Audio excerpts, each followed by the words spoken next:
نبی اکرم صلی اللہ تعالیٰ علیہ وآلہ وبارک وسلم کو اللہ تبارک و تعالیٰ نے جو ساتھی صحابہ کرام عطا فرمائے، انہوں نے اپنے پاک نبی علیہ السلام کے ساتھ محبت، تعظیم اور عشق کا وہ رشتہ نبھایا جس کو دشمن بھی تسلیم کرتے تھے۔ اس وقت کے کفار بھی یہ بات مانتے تھے، جتنا محبت اللہ کے رسول سے رسول اللہ کے ساتھی کرتے ہیں اتنا کوئی اور نہیں کرتا کسی سے، اور جتنا ادب محمد صلی اللہ علیہ وسلم کا ان کے ساتھی کرتے ہیں اتنا کسی اور کا کوئی بھی نہیں کرتا۔ جنگوں کے موقع پر صحابہ کرام کا اللہ کی رضا کے لیے، نبی پاک علیہ السلام کی خوشی کے لیے انداز اور جانوں کا نذرانہ پیش کرنا، بلکہ زندگی بھر اپنے پاک نبی سے وفا کا یہ رشتہ اللہ کو اتنا پسند آیا کہ رب نے اعلان فرما دیا، رضی اللہ عنہم، اے جماعت صحابہ اللہ تم سے خوش ہے۔ سب سے بڑی بات ہوتی ہے اللہ کو راضی کرنا، مقام رضا سب سے اونچا ہے۔ نمازی نماز پڑھتا ہے، قاری قرآن کی قرات اور تلاوت کرتا ہے، عالم علم پڑھتا پڑھاتا ہے، سخی صدقہ خیرات کرتا ہے، حاجی حج کرتا ہے، یہ جتنے بھی نیک کام ہیں ان سب کی غرض و غایت ہے اللہ کو راضی کرنا۔ ہر کوئی کہتا ہے یا اللہ تو قبول کر لے، راضی ہو جا، لیکن اللہ پاک سب کی ہوئی نیکیاں قبول فرمائے، ان کو کرم سے نوازے۔ سارے دعائیں مانگتے ہیں، اور نبی پاک علیہ السلام کے صحابہ کی وہ جماعت ہے کہ رسول اللہ پر اللہ نے قرآن کی آیت اتار کر کہہ دیا، محبوب تیرے سارے ساتھیوں نے مجھے خوش کر دیا۔ اب غزوہ احد شریف کو آپ دیکھ لیں، ویسے آپ جس غزوے کو مرضی دیکھیں، لیکن غزوہ احد کو دیکھ لیں۔ ہمارے ہاں کچھ لوگ اردو شردو پڑھنے والے، ان کا دماغ خراب ہوا ہوتا ہے، وہ دیکھیں جی وہ صحابہ آ گئے اور پھر اتنا شہید ہو گئے۔ اور اللہ کے بندو، یہ نبی کے صحابہ کا اعزاز ہے کہ خالق نے قرآن میں فرما دیا کہ میں نے سب سے میں راضی ہوں، اور ایک سے ایک بڑھ کر قربانی دینے والا ہے۔ یہ احد کا جو میدان ہے، چونکہ اس میں صحابہ کرام نے شہادتیں بھی نوش فرمائی۔ اچھا، یہ بھی ایک بڑا عجیب مسئلہ ہے۔ ہمارے ہاں ایک تصور آ گیا ہے کہ کلمہ پڑھ لیا، نماز پڑھ لی، اس کے بعد اب دکھ کوئی نہیں آنا چاہیے۔ تو بھائی یہ اسلام وہ دین نہیں ہے جو اپنے ماننے والوں کو کہے کہ بس ٹھیک ہے نماز پڑھ لی، کلمہ پڑھ لیا، اب آؤ آرام سے ریسٹورنٹ میں کھاؤ پیو اور سو۔ بلکہ قرآن کہتا ہے حسب الناس، کیا لوگوں نے یہ گمان کر لیا ہے ان یترکوا ان یقولوا آمنا وہم لا یفتنون، کہ وہ صرف کہہ دیں گے ہم مومن ہیں تو ان کو آزمایا نہیں جائے گا؟ اگر یہ گمان ہے تو غلط گمان ہے۔ کلمہ پڑھا ہے، آزمائش تو اب ہوگی۔ بیگانے نہیں آزمائے جاتے، اپنے آزمائے جاتے ہیں۔ اور اللہ قرآن میں فرماتا ہے وَلَنَبْلُوَنَّكُمْ بِشَيْءٍ مِّنَ الْخَوْفِ وَالْجُوعِ، پکی بات ہے ہم تمہیں آزمائیں گے۔ کن کو؟ جو ایمان والے ہیں۔ لوگ کہتے ہیں جی بے ایمانوں کی موجیں ہیں، مسلمانوں پر آزمائشیں ہیں۔ تو اللہ کے بندے، جو بچہ سکول میں داخل نہیں ہوتا وہ جہاں مرضی کھیلتا پھرے، استاد سے اس سے پوچھتا ہے جس نے داخلہ لیا ہے۔ کلمہ تم نے پڑھا، امتحان کسی اور کا ہو۔ اللہ کہتا ہے اہل ایمان کو ہم آزمائیں گے۔ اب اگلی بات، ایک ذہن میں یہ بھی سوال پیدا ہوتا ہے، دیکھیں آزماتا تو وہ ہے جس کو پتہ نہ ہو، تو اللہ کو ہر چیز کا پتہ ہے، پھر آزماتا کیوں ہے؟ میں نے کہا اللہ آزما کے بندوں کو دکھاتا ہے، دیکھا تم نے میرے بندے ایسے ہوتے ہیں۔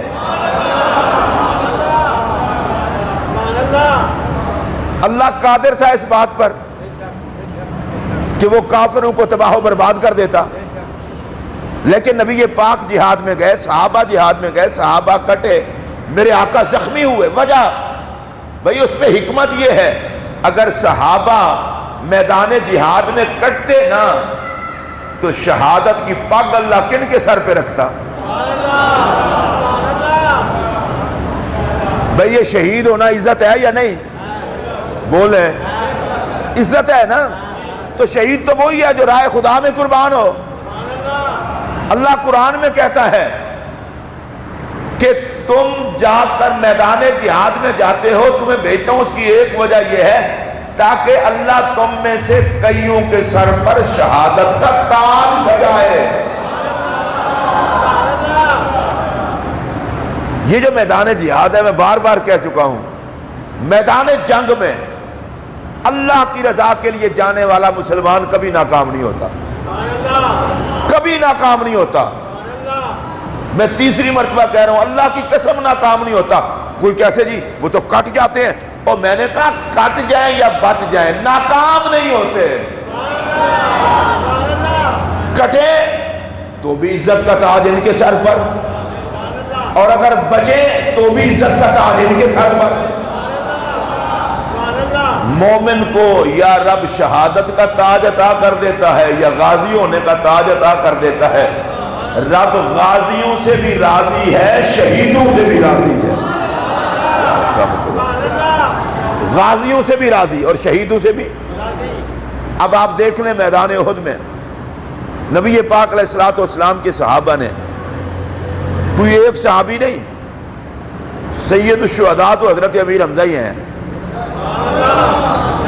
لیکن کوئی ایک صحابی نہیں، آپ رسول اللہ علیہ الصلوۃ والسلام کے جس صحابی کو بھی دیکھیں گے وہ پروانہ وار میرے نبی پر قربان ہوتا دکھائی دے گا۔ نبی اکرم صلی اللہ علیہ وسلم کا ایک صحابی ہیں حضرت سعد، یہ سعد نہیں، سعد ابن ابی وقاص نہیں، یہ سعد ابن ابی وقاص تو وہ ہے جو رسول اللہ علیہ السلام کی طرف سے دشمنوں پر تیر چلا رہے تھے۔ میں نے پچھلے جمعہ اشارہ کیا تھا کہ انہوں نے 1000 تیر دشمنان خدا پہ چلایا تھا، اور میرے آقا ان کو تیر دے کر کہتے تھے، فرماتے تھے ارم یا سعد فدا کا ابی و امی، اے سعد تیر چلاؤ تجھ پر مجھ محمد عربی کے ماں باپ قربان ہو جائے۔ حضور مولا کائنات سیدنا علی المرتضیٰ کرم اللہ وجہ الکریم آپ ارشاد فرماتے ہیں اس سے پہلے میں نے نہیں سنا تھا کہ سرکار کسی کو یوں کہتے ہوں کہ تجھ پر میرے ماں باپ قربان ہوں۔ اور کتنے مرتبہ رسول اللہ نے فرمایا؟ 1000 مرتبہ۔ کہیے سبحان اللہ۔ حضرت سعد کہتے ہیں میں نے 1000 تیر چلایا، ایک بھی نشانے سے خطا نہیں ہوا۔ اس کی وجہ حضرت سعد کی مہارت نہیں تھی، میرے نبی کی دعا تھی۔ حضور نے دعا کی تھی یا اللہ سعد کا نشانہ ٹھیک کر دے، وَاسْتَجِبْ دعوتا، اور تیری بارگاہ میں جو دعا مانگے اسے بھی قبول کر لینا۔ تو حضرت سعد کا تیر بھی خطا نہیں ہوتا تھا، اور جس کے لیے دعا کرتے تھے دعا بھی قبول ہو جاتی تھی۔ اللہ ان کی دعا کو بھی رد نہیں فرماتا تھا، اس لیے کہ میرے پاک نبی نے جو کہا تھا یا اللہ میرے اس غلام کی دعا کو رد نہ کرنا۔ آقا کی اپنی دعا بھی قبول ہوتی ہے، جس پہ کرم کر دیں ان کی بھی رد نہیں ہوتی۔ میں اب ایک اور حضرت سعد ان کی بات کر رہا ہوں، سرکار نے فرمایا ان کا ذرا پتہ کرو۔ گئے صحابہ واپس ہے، پہنچے وہاں تک، دیکھا حضرت سعد رضی اللہ تعالیٰ عنہ کی آخری سانس تھے، تیروں سے چھلنی چھلنی تھے۔ صحابہ نے کہا کہ رسول اللہ علیہ السلام نے تمہارا پتہ کرنے کے لیے ہمیں بھیجا ہے۔ تو انہوں نے جو پیغام دیا وہ پیغام سنیے۔ انہوں نے کہا کہ آقا کی بارگاہ میں میرا سلام عرض کر دینا، اور میں تو اب آخرت کے سفر کی طرف جا رہا ہوں، اور میں تمہیں کہتا ہوں اور باقی میرے ساتھیوں کو کہہ دینا میں جا رہا ہوں، تم قربان ہو جانا، حضور کو کوئی تکلیف نہ پہنچنے دینا۔ کہیے سبحان اللہ۔ بندے کا آخری وقت ہوتا ہے تو وصیتیں کچھ اور ہوتی ہیں، اور یہ نبی پاک کے صحابی ہیں، میدان جنگ میں آخری سانسیں باقی ہیں، اور جاتے ہوئے صحابہ کو کیا پیغام دے رہے ہیں؟ کٹ جانا، قربان ہو جانا، لیکن محمد عربی کو کوئی تکلیف نہ پہنچے دینا۔ اس کا مطلب یہ ہے، وہ بتا رہے تھے کہ کوئی یہ نہ سمجھے کہ شاید میں غمگین ہوں، میں اپنے مقدر پہ خوش ہوں کہ محمد عربی پہ قربان ہو۔ یہ رسول اللہ علیہ السلام کے صحابہ کا انداز تھا۔ حضور علیہ السلام کے صحابہ میں ایک صحابی ہیں جن کا نام ہے حضرت عمرو بن جموح رضی اللہ تعالیٰ عنہ۔ یہ بھی میدان احد میں شہید ہوئے، اور یہ ایک ٹانگ سے معذور تھے۔ نبی پاک علیہ السلام کی بارگاہ میں حاضر ہوئے جب جنگ کے لیے تیاری ہو رہی تھی۔ یا رسول اللہ، میں جنگ پہ جانا چاہتا ہوں۔ سرکار نے فرمایا عمرو، تم کمزور ہو، معذور ہو، تمہیں اللہ رسول کی طرف سے اجازت ہے، تم گھر میں بھی رہو تو رب بھی راضی ہے، رسول بھی راضی ہے۔ حضرت عمرو بن جموح نے کہا نہیں حضور، میں چاہتا یہ ہوں کہ میں دشمنان خدا اور مصطفیٰ سے جا کے لڑوں۔ آخر نبی پاک علیہ السلام کی بارگاہ میں ایک ایسی بات کی جس سے میرے آقا کی طبیعت پہ خوشی آ گئی، اور خوشی آتے ہی سرکار نے اجازت دے دی۔ وہ بات کیا تھی؟ یا رسول اللہ، مجھے ایک بات تو بتائیں، میں جنگ میں جا کر شہید ہو جاؤں تو میں جاؤں گا جنت میں، جب جنت میں ایک ٹانگ کے ساتھ ٹہلوں گا تو جنتیوں میں کیسا لگوں گا؟ حالانکہ جنت میں جانے والا کوئی بھی نہ لنگڑا رہے گا نہ لولا رہے گا، وہاں تو سارے جوان ہوں گے۔ لیکن صحابی نے کہا کہ آقا خوش ہو جائیں گے، مسکرائیں گے، مجھے اجازت مل جائے گی۔ حضرت عمرو بن جموح کی یہ بات اور اس جذبے کو سن کر رسول اللہ علیہ السلام مسکرائے، فرمایا عمر تمہیں اجازت ہے۔ حضرت عمرو بن جموح گھر گئے خوش ہو کر، اور جا کر کے کہا مجھے اجازت مل گئی ہے جنگ میں جانے کی۔ آپ سبحان اللہ کہیے۔ مسجد میں بیٹھے ہو، ذرا دیکھو رسول اللہ کے صحابہ کی تربیت کیا تھی، جنگ میں جانے کی اجازت۔ یہ کوئی سیر سپاٹا نہیں ہے، اللہ کی قسم اٹھا کے میں یہ بات کہہ رہا ہوں، میرے آقا کی صحبت نور نے ان کو اتنا منور کر دیا تھا، وہ جان بچانے پہ اتنا خوش نہیں تھے جتنا محمد پر قربان ہو جانے پہ ہو۔ اور میں 20 مرتبہ آپ کو بتا چکا ہوں، نعرہ کیا تھا جنگ میں؟ تلوار لگے، تیر لگے، زخم آئے، چوٹیں آئے، کہتے تھے فزت ورب الکعبہ، رب کعبہ کی قسم میں کامیاب ہو گیا، اس لیے کہ اللہ کے راستے میں نبی کی محبت میں تیر لگا ہے۔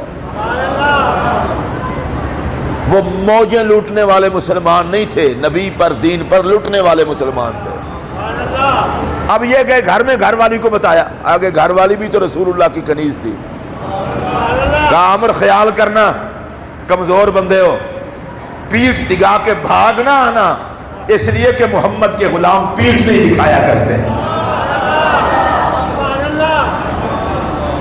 اب حضرت عمر ادھر سے تو اجازت لے کے آئے تھے آقا سے، گھر والی کی بات کی چوٹ بڑی لگی کہ میری تو گھر والی کہتی ہے تو معذور بندہ ہے، کہیں ایسا نہ ہو وہاں جنگ شروع ہو اور تو بھاگ کے آ جائے، پیٹھ نہ دکھانا، اس لیے کہ نبی کے نوکر کبھی پیٹھ نہیں دکھایا کرتے۔ آپ کو پتہ ہے نا، آپ کو یاد ہوگا حضور علیہ السلام کے بھائی حضرت مولا کائنات علی المرتضیٰ کرم اللہ وجہ الکریم، آپ صرف زرہ سینے پر پہنتے تھے، پیٹھ پر نہیں۔ باقی ہر کوئی پیٹھ پر بھی پہنتا تھا، سینے پر بھی۔ مولا کائنات سے پوچھا گیا، مولا علی یہ زرہ جو ہوتی ہے یہ تو آگے پیچھے ہوتی ہے اور آپ صرف سینے پر پہنتے ہیں، پیچھے نہیں۔ مولا علی کا جواب سنیں، آپ نے فرمایا خدا وہ وقت ہی نہ لائے کہ کوئی علی کی پیٹھ دیکھے۔ میں جنگ میں جاؤں گا تو میری پیٹھ کو کوئی دشمن دیکھے گا؟ آپ کو اس پر سبحان اللہ کہنا نہیں ہے؟ فرمایا میں علی ہوں، وہ وقت اللہ میری زندگی میں لائے گا ہی نہیں کہ علی کی پیٹھ کوئی دشمن دیکھے گا۔ میں جہاں بھی جاتا ہوں میدان میں سینہ ہی دشمن دیکھتا ہے، پیٹھ نہیں دیکھتا۔ اور میرے پاک نبی صلی اللہ علیہ وسلم نے مولا کائنات کی عزت بیان کرتے ہوئے فرمایا تھا کرارن لیس بفرارن، علی جب میدان میں جاتا ہے یہ بھاگنے والا نہیں، یہ تو دشمن کو کاٹنے والا ہے۔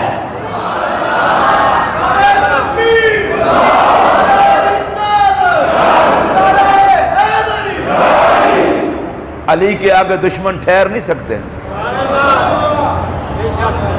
غزوہ خندق کے موقع پر حضور مولا مرتضیٰ کرم اللہ وجہ الکریم عمرو بن عبد ود کے مقابلے میں جانے لگے۔ میرے نبی نے جو دعا کی تھی وہ دعا سنیے۔ نبی پاک علیہ السلام نے کہا یا اللہ، بدر کے میدان میں تو نے مجھ سے ابو عبیدہ بن جراح لے لیا، خندق کے میدان میں تو نے مجھ سے میرا چچا حمزہ لے لیا، اور یہ علی ہے۔ اس کو پھر توجہ سنیے۔ نبی پاک علیہ السلام نے کہا یا اللہ، بدر کے میدان میں تو نے مجھ سے میرا چچا، بدر کے میدان میں تو نے ابو عبیدہ بن جراح مجھ سے لیا، احد کے میدان میں میرا چچا حمزہ لے لیا، اور آج خندق عمرو بن عبد ود کے سامنے علی جا رہا ہے، یہ علی ہے۔ اور اس کے بعد جو میرے نبی نے دعا مانگی تھی نا وہ سنیے، کہا رب لا تذرنی فردا وانت خیر الوارثین۔ اس کا ترجمہ پتہ ہے کیا ہے؟ یا اللہ اب علی نہ لے لینا۔ ابھی میں نے پورا ترجمہ نہیں کیا۔ یا اللہ مجھے علی لے کے تنہا نہ کر دینا۔ اصل میں آپ لوگوں کو سمجھ ہی نہیں آئی، اس لیے مجھے کھول کے بیان کرنا پڑے گا۔ اگر آپ سمجھ جاتے تو مجھے آگے نہ کھولنا پڑتا۔ علی گئے تھے نا میدان میں، رسول اللہ کے صحابہ وفادار موجود تھے۔ مولا علی نے کہا، نبی نے کیا کہا؟ یا اللہ علی لے کے مجھے تنہا نہ کر دینا۔ اس کا مطلب کیا ہے؟ یا اللہ سارے ہوں، علی نہ ہو تو تنہا ہوگا۔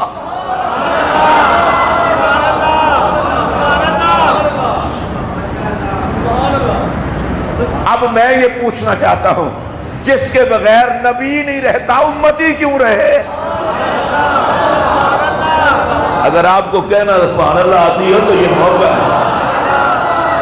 یا اللہ مجھے تنہا نہ کرنا، مطلب کیا؟ یا اللہ حمزہ دے دیا، ابو عبیدہ دے دیا، علی نہیں دیتا۔ یہ جا رہا ہے علی، لیکن یا اللہ، اور میرے نبی نے مختلف انداز اپنا ہے۔ ایک روایت یہ بھی ہے، سرکار اپنی دستار اتار کے نا جب مولا علی کو پہنانے لگے تو دستار آسمان کی طرف کی، اور آسمان کی طرف کر کے کہا مولا یہ اپنی دستار رکھنے لگا ہوں علی کے سر پر۔ سبحان اللہ کہیے پیار سے۔ اور اس سے پہلے جب مولا علی اٹھے نا عمرو بن عبد ود کے مقابلے میں جانے کے لیے، تو حضرت نبی پاک نے فرمایا علی امر ہے۔ مشہور بدماش تھا نا کافروں کا، امر ہے۔ مولا نے کہا حضور مجھے پتہ ہے۔ پھر فرمایا امر ہے، عرض کی پتہ ہے۔ حضور نے فرمایا امر ہے، یا رسول اللہ جانتا ہوں۔ پھر میرے نبی نے کہا یا اللہ حمزہ دیا ہے، ابو عبیدہ بھی تو نے مجھ سے لیا، علی نہ لینا۔ مجھے تنہا نہ کرنا۔ اس کا مطلب یہ ہے نبی پاک علیہ الصلوۃ والسلام کی ذات گرامی علی کو بھائی بھی سمجھتے تھے، خدا کی مدد بھی سمجھتے تھے۔ تو مولا علی کے بھی ادھر زرہ تھی، پیچھے زرہ کیوں؟ فرمایا علی کی پیٹھ دشمن کبھی نہیں دیکھے گا۔ کہیے پیار سے سبحان اللہ۔ دیکھیے رسول اللہ علیہ السلام کے تمام صحابہ، میں بار بار کہتا ہوں سب کی عظمت کو سلام، لیکن شیر خدا دو ہی ہیں، ایک امیر حمزہ، ایک مولا علی۔ اچھا آپ اتنا ہی سبحان اللہ کہیں، زیادہ نہ کہنا۔ یہ بعد میں لوگ کلپی کاٹ کے بکواسات کرتے ہیں، ایسے کتوں پر لعنت، میں اور کچھ نہیں کہہ رہا، میں صرف اتنا بتا رہا ہوں نبی کے سارے صحابہ سبحان اللہ، بہادری سبحان اللہ، شجاعت سبحان اللہ، لیکن شیر خدا یا نبی کا چچا یا نبی کا بھائی، اس کا مطلب یہ ہے کہ کائنات میں شجاعت و بہادری میں نہ مصطفیٰ کے برابر کا کوئی ہے، نہ محمد کے خاندان کے برابر کا کوئی ہے۔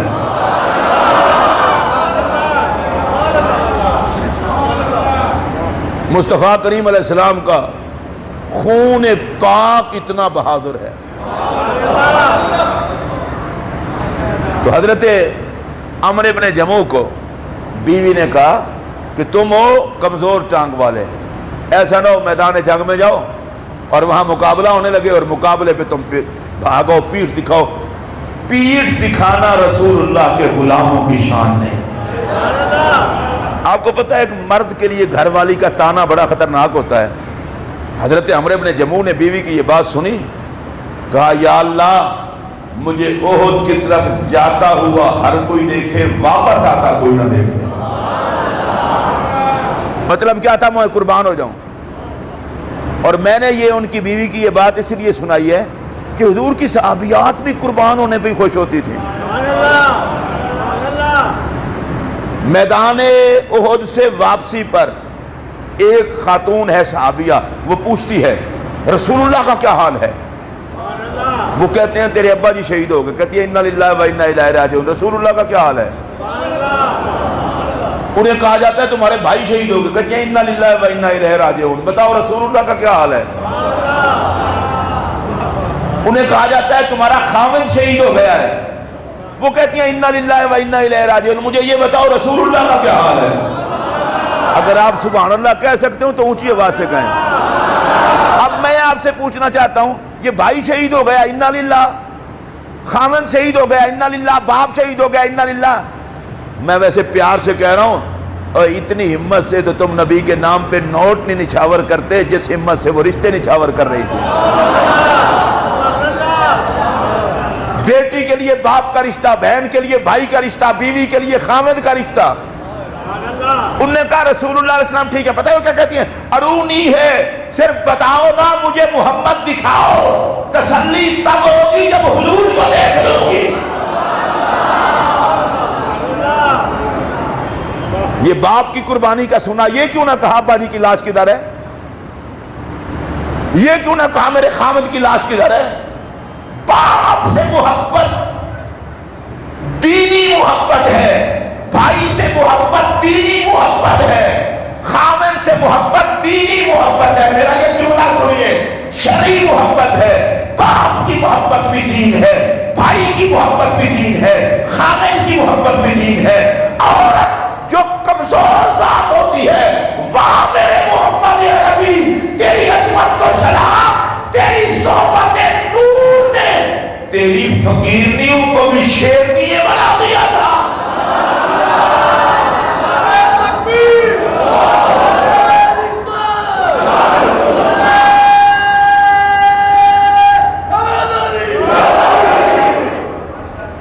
اب میں جملہ کہوں گا تو آپ کو سمجھ آ جائے گی، جس نبی کی نکرانی اتنا رشتوں کو کٹتا دیکھ کر نبی نبی کرے، پھر اس کی بیٹی سیدہ زینب کیوں نہ صبر کرے؟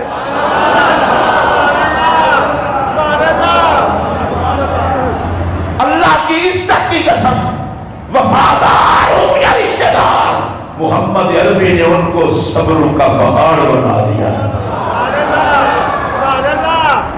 باپ کی فوتگی کی خبر آ جائے، آزما لیں کسی بیٹی کو، اللہ یہ غم نہ دکھائے۔ خاوند رسول اللہ علیہ السلام نے خود ارشاد فرمایا، حضرت مصعب ابن عمیر کی بیوی یہ حضرت امیر حمزہ کی بھانجی تھی، عبداللہ بن جاش کی بہن تھی، تو وہ جنگ سے واپسی پر پوچھتی ہیں رسول اللہ کا کیا حال ہے؟ انہیں بتایا جاتا ہے تمہارے ماموں شہید ہو گئے، تمہارا بھائی شہید ہو گیا۔ وہ کہتی ہیں انا للہ، اللہ ان پر رحم کرے، اللہ ان پر فضل فرمائے۔ پھر کہا گیا تیرا خامد شہید ہو گیا مسلم، آپ رونے لگ گئیں۔ میرے پاک نبی نے دیکھا، فرمایا تم نے دیکھا ہے؟ ماموں کا سنا، بھائی کا سنا، انا للہ پڑھ کے چپ ہو گئیں اور خامد کے لیے رو پڑی، اس لیے کہ عورت کی نگاہ میں خامد کا بڑا مقام ہوتا ہے، اور یہ سرکار کا فرمان ہے، خامد کا بڑا مقام ہوتا ہے۔ بیوی کے لیے خامد ہی سب کچھ ہوتا ہے نا بھئی۔ اس سے بڑی بات میرا نبی امت کو اور کیا سمجھاتا کہ خدا کے علاوہ اگر کسی کو سجدہ جائز ہوتا تو میں عورت کو کہتا کہ تو خامد کو سجدہ کر۔ یہ کوئی چھوٹا رشتہ نہیں ہے خامد اور بیوی کا۔ اور وہ رسول اللہ علیہ السلام کی وہ صحابیہ، باپ بھائی خامد شہید ہو گیا، اور وہ کہتی کیا ہے؟ مجھے آقا دکھاؤ۔ انہیں کہا کہ وہ ٹھیک ٹھاک ہیں، کہا نہیں ارونی ہے، مجھے سرکار تک پہنچاؤ، آقا کو دیکھوں گی تو تسلی ہوگی۔ نبی پاک تک پہنچ گئی۔ جب میرے پاک نبی تک پہنچی، رسول اللہ علیہ السلام کو دیکھا تو پتہ ہے کیا کہتی ہیں؟ کلو مصیبت بعدک جلل، آقا آپ ٹھیک ہیں تو سب کچھ ٹھیک ہے۔ آپ جتنے بندے بیٹھے ہیں سبحان اللہ، آپ سے صرف اتنا ہی کہی جاتی ہے، آپ ٹھیک ہیں تو سب کچھ ٹھیک ہے۔ میں اس کو ذرا پھر بیان کرنا چاہتا ہوں، حضور کچھ بھی نہیں ہوا، باپ کٹ گیا کچھ نہیں ہوا، بھائی کٹ گیا کچھ نہیں ہوا، خامد کٹ گیا کچھ نہیں ہوا۔ اے نبی کی صحابیہ یہ کیا کہہ رہی ہو؟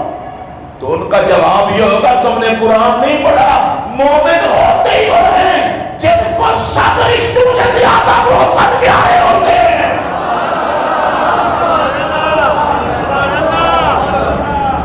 یہ ایک صحابیہ ہیں، دوسری صحابیہ سنو، ان کا باپ بھی قربان ہوا، ان کا بھائی بھی قربان ہوا، خامد بھی بیٹا بھی۔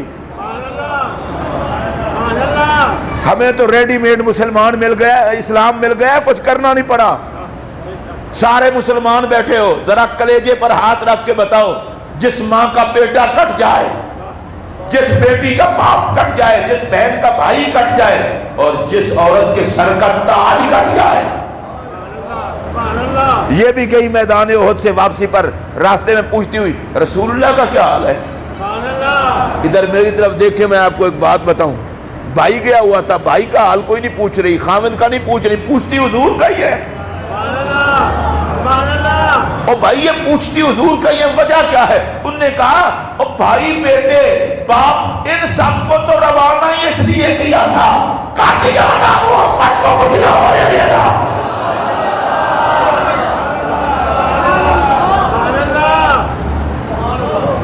خدا کی لعنت ان پر جو ٹکے ٹکے کے لوگ ہوتے ہیں اور بحث ان پر کرتے ہیں جن کی خواتین ایسی ہیں، وہ صحابہ مرد کیسے ہوں گے؟ اب پوچھتی ہوئی گئی حضور کا کیا حال ہے، اور بندہ ہمدردی سے بتاتا ہے تیرا تو ابا شہید ہو گیا۔ کہا آقا کا کیا حال ہے؟ خامد شہید ہو گیا۔ آقا کا کیا حال ہے؟ تیرا بھائی شہید ہو گیا۔ آقا کا کیا حال ہے؟ تیرا بیٹا شہید ہو گیا۔ یہ کہتے کہتے سرکار تک پہنچی، میرے آقا نے دیکھا، حضور نے فرمایا تعزیت کی، تیرے ابا جی شہید ہو گئے۔ یہ وہ کہنے لگی یا رسول اللہ آپ ٹھیک ہیں تو پھر کچھ بھی نہیں نہ ہوا۔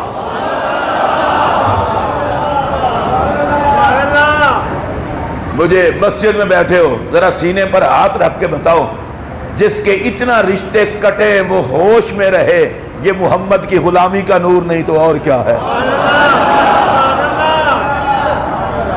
کسی کا بیٹا فوت ہو جائے، کتنے بندے اس کو سہارا دے رہے ہوتے ہیں، ہوش میں نہیں ہوتا، اور وہ فوت نہیں، وہ تو کٹے ہیں، وہ تو کٹے ہیں، اور کٹنے کے بعد کہتی ہیں آقا آپ ٹھیک ہیں تو کچھ بھی نہیں ہوا۔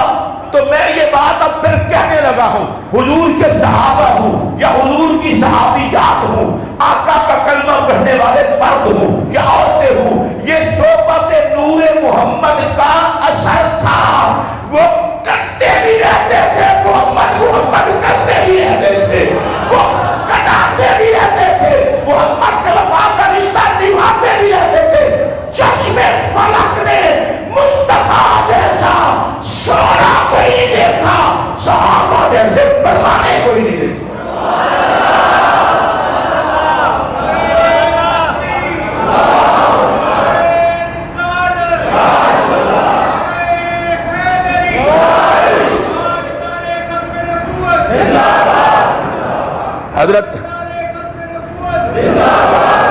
حضرت عمرو بن جموح جنگ میں گئے، شہید ہو گئے۔ اب پوری تفصیلات کا وقت نہیں ہے، شہید ہو گئے، شہید ہوئے نا، تو بعد میں جب تلاش کی جا رہی تھی، سب کی سرکار نے تلاش کی، عمرو بن جموح شہید ہو گئے تھے، ان کو سواری پہ سوار کر کے نا مدینہ شریف کے قبرستان کی طرف لے جایا جانے لگا، سواری نے جانے سے انکار کر دیا۔ اب میرے آقا جانتے تو سب کچھ ہیں، فرمایا اس کی بیوی سے پوچھو عمر گھر میں کچھ کہہ کے آیا ہوگا، کچھ کہہ کے آیا ہوگا۔ صحابہ نے جا کر پوچھا، انہوں نے کہا جی عمر نے کہا تھا، بیوی کہتی ہے کہ یا اللہ مجھے واپس نہ لوٹانا، احد میں ہی رکھنا۔ فرمایا عمر کی دعا اسی وقت رب نے قبول کر لی تھی، ادھر ہی دفن کرو، دنیا کی کوئی طاقت اسے یہاں سے واپس نہیں لے سکتی۔ اور حضرت حنظلہ جنہیں غسیل الملائکہ کہتے ہیں، فرشتوں نے جن کو غسل دیا۔ اب میں یہاں رک کر ایک بات کہہ رہا ہوں، اس صحابہ میں ایسے لوگ بھی ہیں جن کو فرشتے غسل دیتے ہیں، تمہیں کیا پتا صحابہ کی عظمت کا؟ اور یہ فرشتوں کے غسل دینے کی وجہ کیا تھی؟ پہلی رات تھی شادی کی، آواز آ گئی رسول اللہ کی طرف سے، میدان جہاد میں چلو۔ حضرت حنظلہ کو اتنا جلدی تھی لیٹ نہ ہو جاؤں، یہ یاد ہی نہ رہا کہ مجھے تو تیاری کرنی چاہیے، یہ یاد ہی نہ رہا، چلے گئے۔ جذبہ اتنا تھا کٹنے کا۔ میں اب تم سے پوچھتا ہوں، ہم جیسے لوگ تو اس کو کہانیاں ہی سمجھیں گے نا، پہلی رات ہے اور پہلی رات میں بلاوا آتا ہے، بندے کو یاد ہی نہیں رہتا کہ میں نے تو کچھ تیار کر کے ہو کے جانا ہے، ایسے نہ جاؤں۔ شہید ہونے کا جذبہ اور محمد عربی کی فرما برداری کا جذبہ اتنا تھا، وہ کہا کہیں نہاتے نہاتے دیر نہ ہو جائے، اعلان محمد پہ لبیک کہتے ہوئے۔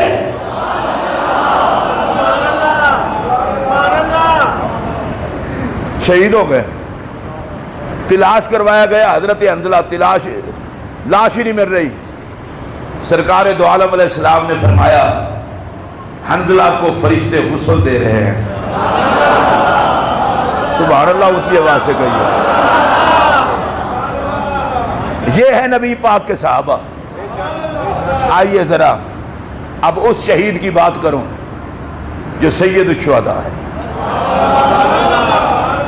شہداء کے ماتھے کا جھومر ہے، اور جس کے لیے میرے پاک نبی نے فرمایا تمام شہیدوں سے افضل میرا چچا امیر حمزہ۔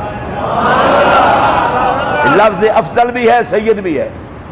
سرکار نے فرمایا مجھے قسم ہے اس ذات کی جس کے قبضہ قدرت میں مجھ محمد کی سونی سونی جان ہے، ساتوں آسمانوں پر رب نے یہ لکھوا دیا ہے، حمزہ بن عبد المطلب اسد اللہ و اسد رسول۔ حمزہ بن عبد المطلب خدا کا بھی شیر ہے، مصطفیٰ کا بھی شیر ہے، ہر آسمان پہ لکھا ہوا ہے۔ اور یہ جو حدیث میں اب بیان کرنے لگا ہوں، اس حدیث کو ذرا غور سے سنیے۔ نبی پاک علیہ السلام نے فرمایا صحابہ تمام شہیدوں سے افضل حضرت امیر، تمام شہیدوں کے سردار سید الشہداء حضرت امیر حمزہ ہیں۔ اور پھر آگے سنیے، فرمایا اور ایک اور بھی سردار ہے۔ یا رسول اللہ وہ کون سا؟ فرمایا وَرَجُلٌ قَامَ إِلَىٰ عَامِرٍ جَائِرٍ فَآمَرَهُ وَنَهَاهُ فَقَتَلَهُ او کما قال۔ فرمایا ایک تو شہیدوں کے سردار امیر حمزہ ہیں اور دوسرے شہیدوں کا سردار وہ جنا ہے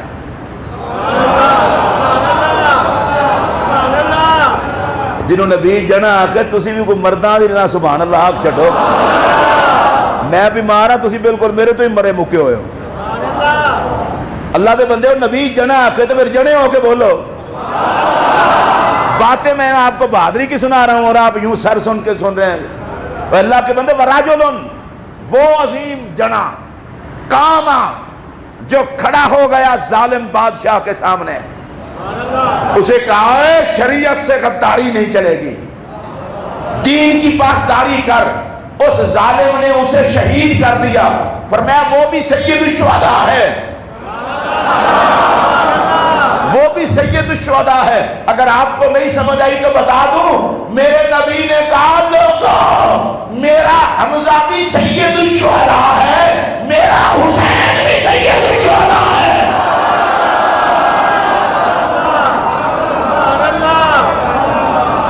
آپ کہہ لیجئے سبحان اللہ۔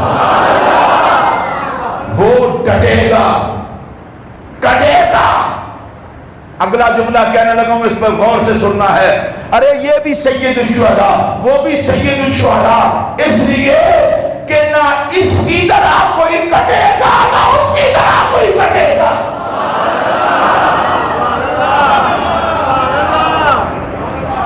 اور میری طرف دیکھ کر سننا، احد میں حضرت امیر حمزہ کا کلیجہ کٹا ہے اور کربلا میں محمد کا کلیجہ کٹا ہے۔ احد میں اکیلے امیر حمزہ خود کٹے ہیں اور وہ جو کربلا والا سردار ہے وہ کلیجوں کے ٹکڑے کٹا کٹا اٹھا اٹھا کے پھر کٹا ہے۔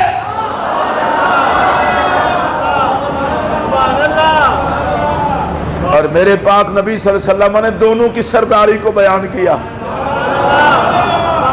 سبحان اللہ، آپ اونچی آواز سے کہیں گے۔ اور میرے اگلے جملے کو بھی پیار سے سن کر ادھر جگہ دینی ہے، اور جگہ مل جائے تو پھر اسے محفوظ رکھ لینا ہے۔ جو احد میں کٹا ہے اس کو نبی نے سلامی دی ہے، اور جو کربلا میں کٹا ہے اسے درود میں ساتھ رکھا ہے۔ اگر کہہ سکتے ہوں تو اونچی آواز سے کہیں۔ ارے جو احد میں کٹا ہے اس کا نبی نے جنازہ پڑھا ہے، اور جو کربلا میں کٹے ہیں ان کا نبی نے خون اکٹھا کیا ہے۔